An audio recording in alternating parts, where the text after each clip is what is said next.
Here on the island of Maui, destroying more than 200 buildings. That includes historic tourist destinations. And at least 6 bodies have now been found. Dozens are hurt. Thousands of locals and tourists are now displaced. Winds from a hurricane south of Maui largely to blame for fueling the fire, with gusts up to 70 miles an hour, pushing flames to race across the island. The Coast Guard rescued at least a dozen people from the water as fast-moving fires forced them to jump in. Flames wiping out part of Hawaiian history tonight.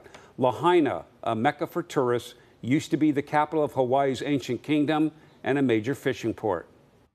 We never anticipated in this state that a hurricane, which did not make impact on our islands, will cause this type of wildfires. Wildfires that wiped out communities, wildfires that wiped out businesses, wildfires that destroyed homes. Hawaii's governor declaring a state of emergency and is preparing to ask the White House for federal assistance as soon as they can get a better idea of all the destruction. And as we keep an eye on that breaking news out of Maui, right here in our area, local Hawaiian civic centers, they're doing their part to support people during this emergency. Going beyond the headlines, Joelle Jones in studio tonight with their efforts and how you can help. Joelle?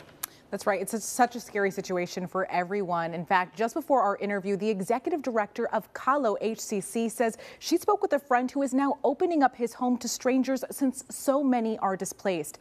And while luckily the people she knows are safe and accounted for, she tells us many of their members are still left wondering if their friends and family are okay. It's really hard, especially for people living up here, to not have contact with their families. As devastating wildfires fueled by hurricane winds rip through the island of Maui, local Hawaiian community centers are doing their part to respond to the call and support families here, still waiting for the phone to ring. Folks have seen Lahaina was completely burnt down to the ground. And so it's devastating for those families. Many of them still now have not heard. Nobody has had contact with some of the families that are in the area. Le'aloha Kaula is the executive director of Kalo, Hawaiian Civic Club of Oregon and Southwest Washington. She tells us communication has been the biggest issue impacting members with family and friends on Maui. Let's go! Since the fires broke out, authorities say at least 6 people are dead, 24 injured, and thousands displaced, with the fires reportedly causing rolling power outages and effectively shutting down 911 on the west side of the island. Keep our ohana, the families, in your thoughts and prayers, as well as all of our first responders. They're still out. They too, some of the families who their first responders have gone out, they have not heard from them yet. So definitely that's one thing we can call for us to just please keep them in your thoughts and prayers.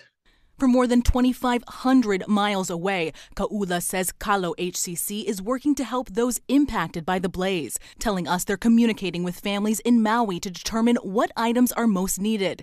And as they wait to gather that list, she says the Lahaina Civic Club is suggesting people show their support through donations. The Oregon community and the Washington community, Southwest Washington, you folks love Hawaii. So right now, this is the time, this is the call, this is the kahea. Truly, please go to Hawaii Community Foundation and Aina Momona, and that is the way to support. If you want to support Hawaii, this is the way right now.